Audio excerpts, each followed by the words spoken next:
Hello check 1 2 3 4 hello check 1 2 3 4 hello and আজকে আমি এখন মোটরসাইকেলে যদিও বসা কিন্তু চলেন একটু আগে থেকে আসি আমরা যেই জায়গায় আমি মোটামুটি আমার ক্যামেরার মধ্যে মাইকের লাইনই লাগাই নাই মানে বলে না গোড়ায় গলদ আজকে আমার গোড়াতেই খেয়ে গেছে গলদ প্রথমে আমি ছিলাম ঘরে থেকে লিফট অর্ডার করলাম মানে লিফট কি বলে এটা লিফটে কল করলাম লিফট আসলো লিফটে উঠে আমি খুব বলতেছিলাম যে খুব ব্যস্ততার মধ্যে আমার দিন যাচ্ছে এই করতেছি সেই করতেছি ময়লার একটা ছোট পলিথিনও নিছি ওইটা ফেলতে হবে অ্যান্ড দেন বের হব তারপরে হচ্ছে নিচে আসলাম অ্যান্ড নিচে আসার পরে বাইকের ওইখানে গেলাম অ্যান্ড ময়লা ফেলে হচ্ছে দেখাইতেছিলাম যে আমি স্যান্ডেল পরছি হচ্ছে আজকে প্লাস্টিকের কারণ হচ্ছে বাইরে কাদা টাদা রাস্তায় একটু আবার বৃষ্টি হয়ে গেছে এই কারণে এগুলা বলে টোলে বাইকে উঠে অনেকখানি এসে আমি বলতেছি একটু সাউন্ডটা রেকর্ড দেখি তো হয় কিনা দেখি সাউন্ড রেকর্ড নিচ্ছে কিন্তু আমার কথা রেকর্ড নিচ্ছে না তখন দেখলাম যে আসলে আমি তো আমার মাইকের কর্ডটাই লাগাই নাই তো সাউন্ড কিভাবে রেকর্ড নিবে বলেন এই হচ্ছে আমার জীবনের অবস্থা চলতেছে যাই হোক চলেন আমরা একটু আরেকবার সব কিছুতে ফেরত আসি আমার হচ্ছে কালকে একটা ইভেন্ট আছে এরকম বৃষ্টি হলে আমি জুতা পরে কীভাবে যাব আর আজকে না হয় আমি কোনো রকম এই প্লাস্টিকের স্যান্ডেল পরেই চলাফেরা করতেছি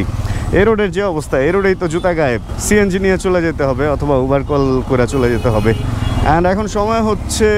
3:44 আর আমি বাসায় থাকতে কী যেন দেখাইতেছিলাম যে 2 কাটা শেষ হয়ে গেছে ডিটিতে দেখাইতেছে কত এখন দেখাইতেছে 310 যে আর 310 কিলোমিটার চলবে যা তেলে আছে এটা দিয়ে আর কত 75 না 74 কিলোমিটার অনলি চালাইছি এতেই 2 কাটা চলে গেছে তাহলে মাইলেজ কি পাইলাম কে জানে হাফ লিটারের নিচে নামলে বোঝা যাবে আসলে এটার মাইলেজ কেমন তবে এখনো পর্যন্ত আজকের এই এক্সপিরিয়েন্সে আমি যেটা বলবো যে এটার মাইলেজ মনে হয় খুব একটা ভালো আমি পাচ্ছি না কারণ আমি না পাগলের মতো চালাই সত্যি কথা ভাই যাবো না যাবেন আমি যখন মেইন রোডে এই বাইকটা চালাই যেভাবে আমি ফার্স্ট গিয়ার থেকে ফোর্থ গিয়ার পর্যন্ত যাই তেল অনেক খাবে আমি যেভাবে চালাই ওইভাবে 25 পাওয়ার কথা মাইলেজ তবে আমার মনে হয় 25-এর বেশি পাবো হয়তো 30-এর আশপাশে মাইলেজ পাবো বাট ভদ্রভাবে চালাইলে যে কোনো বাইক থেকে ভালো মাইলেজ পাওয়া সম্ভব এটাও যেমন ঠিক ওরকম একটা 125 সিসির বাইক থেকেও আপনি খারাপ মাইলেজ বের করতে পারবেন যদি আপনি ওই যে প্রত্যেকটা গিয়ারে 6000-7000 আরপিএমে তুলে ফেলেন আমি কি এই জায়গাটা একটু রং যাব এখানটা যদি আমি একটু রং যাই তাহলে বাইকটা আমি ওইখানে রেখে তারপরে খাইতে যেতে পারবো আমার প্রচণ্ড পরিমাণ ক্ষুধা লাগছে কারণ এখন 4:45 অলরেডি বাজে আমি 1 গ্লাস পানিও ঠিক মতো খাই নাই মানে 1 গ্লাস পানি খাই নাই বলতে অল্প একটু পানি খাইছি আর কি এই হলো আমার অবস্থা চলতেছে কালকে রাতে হঠাৎ করে নারায়ণগঞ্জ চলে গেছিলাম শুভ ভাই হঠাৎ বলতেছে প্রথমে আমাকে নিয়ে গেছে কাঞ্চন গেলাম কাঞ্চন ওনার গাড়িতে গেছিলাম যেহেতু বৃষ্টি ব্যাপার কাঞ্চন যাওয়ার পরে হচ্ছে ওইখানে ওনাদের একটা বাইক কিনে পাঠায় দিয়ে দেন আমার বলতেছে ভাই চলেন নারায়ণগঞ্জ যাই এখন নারায়ণগঞ্জ গেলাম নারায়ণগঞ্জ থেকে ফিরতে ভাই 2:45 না 2:30 না 2:45 বাজছে অ্যান্ড ওই সময় আমি বাসায় এসে কোনো রকম ঘুমায় হইলে আমার অবস্থা চলতেছে এখানে এত ভিড়ভাড়টা কেন ওরে বাইকের দোকানে তো অনেক বাইক আজকে কালকে রাতে 2টা বাইক কালেক্ট করছিল দেখছিলাম 2টাই জিক্সার অ্যান্ড পরেরটা পরে অ্যান্ড তারপরে আর কি আমরা আসছি ওই 2টা বাইক কালেক্ট করার পরে এর মধ্যে একটা হলো কমলা জিক্সার একটা হচ্ছে হলুদ জিক্সার সম্ভবত আমার খাইতে হবে আমি ব্যাগটাকে এখানে রেখে চলেন আমরা খাইতে যাই এইটা কি ওই কাঞ্চন এটা হলো কাঞ্চনজঙ্ঘা জিক্সার আর হলুদটা কই হলুদটা নারায়ণগঞ্জের জিন 2টা বাইক কালকে কালেক্ট করতে যে অবস্থা খারাপ হয়ে গেছে শরীর খারাপ হয়ে গেছে ভাই নাকি এখনো ঘুমায় নাই এটা তো একদম নতুন মনে হইতেছে মানে এই বাইকটা যে এটা হলো কাঞ্চনেরটা হ্যাঁ উনি হলো স্থানীয় লোক এরিয়ার মধ্যে ঘুরতো বাইকটা একটা দাগ নাই পুরা বাইকটার মধ্যে একটা দাগ নাই এটা চিন্তা করা যায় একটা নতুন বাইক যা থাকে একদম তাই রাখছে ওনার হাইট ইস্যু হ্যাঁ আচ্ছা ডিসকভারও তো হাইট ইস্যু হইব ওনার ডিসকভারও নিচু বাইক হচ্ছে এগুলা মোটামুটি নিচু আর যদি এর চেয়ে নিচু চায় তাহলে একটা বাইক ছিল GSX-S যে বাইকটা এখন ডিসকন্টিনিউড ওটা নাই ওরে ভাই এটা তো একই রকম আবার এখানে 3টা আঙ্গুলের ছাপ আছে সেই তো ব্যাপারটা এটা এফআই আর এটা নন এফআই কার্ব আর এফআই বেশ চলেন আমরা একটু খেয়ে আসি ভাই ক্ষুধা লাগছে প্রচুর ক্ষুধা লাগছে একটু খাওয়া লাগবো ঘুম এখনো চোখ থেকে যায় নাই চোখের অবস্থা দেখে তো বুঝতেই পারতেছে না শুভরে বললাম যে ভাই চলেন একটু খাইতে যাই উনি বলতেছে না উনি মাত্রই খেয়ে আসছে আর আমার এখন এমন ক্ষুধা লাগছে আমার সঙ্গ ছাড়া হলেও যেতে হবে আর ভিতরে ওইখানে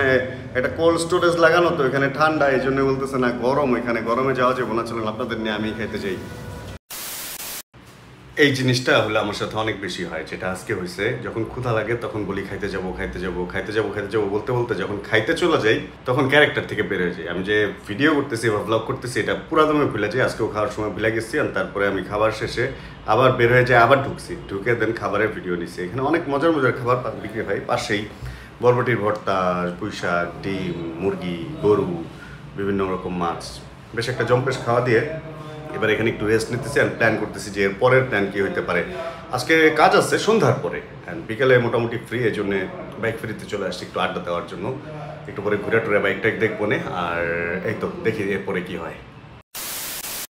সন্ধ্যা মোটামুটি জমছে, আর আমরা এই যে জমা সব পাবলিক, মিস্টার মোটোকপ, মিস্টার জামাল না কামাল কি জানি কইলেন, নাম চেঞ্জ হয়ে যেতেছে। আমরা আসছি হচ্ছে ঢাকাইয়া কাবাবে। ঢাকাইয়া কাবাবের একটা ব্যাপার হচ্ছে এখানে না প্রচন্ড পরিমাণ ভিড় থাকে, দেখেন ভেতরে কোনোভাবেই জায়গা পাওয়ার কোনো ওয়ে নাই। আমরা ওয়েট করতেছি। প্রফেশনাল ক্যামেরাম্যান, ওকে, ক্যামেরার উল্টা পাল্টা যেমন মন চায় আমরা ইউজ করতেছি।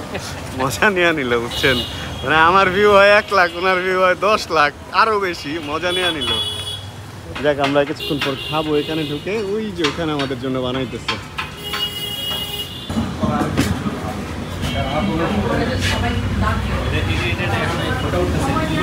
আরে হ্যাঁ ভাই, এটা ফটো ওঠা শুরু হয়েছে।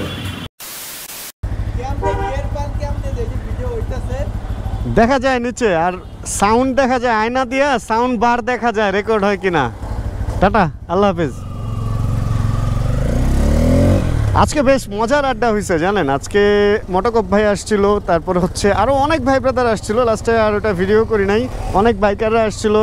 আড্ডা দিলাম, খাওয়া দাওয়া করছি। তারপর এখন ডিনার টাইম হয়ে গেছে আমার, এখন সময় হচ্ছে 10:32, আর আমি আজকে বাইরেই খাওয়া দাওয়া করবো। এদিকে একটা ছোট রেস্টুরেন্ট আছে, ভালো খাবার টাবার পাওয়া যায় এখানেই, ভর্তা টর্তা, ভেজিটেবলস, তারপরে শাক রান্না করা, এগুলা পাওয়া যায়। এগুলো আবার আমার মানে সুস্থ থাকার জন্য এগুলা খাইতে আমার ভালোই লাগে। আগে এক সময় ছোটোবেলায় খাইতাম না। যোজন বিয়োজন ব্যাপার স্যাপার, যোজন বিয়োজন বলে মানে টিট ফর ট্যাট বা এরকম। ছোটোবেলায় যে জিনিসগুলো খাইতাম না ওই জিনিসগুলো আবার এখন আমার পছন্দের হয়ে দাঁড়াইছে। যদিও করল্লা আমি ছোটোবেলায় খাইতাম না, এখনও খাই না।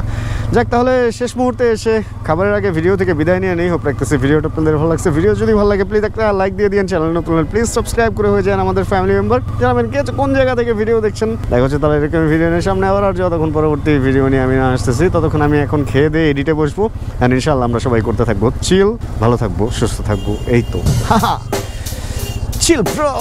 Check the mic and make sure it sound right, boys.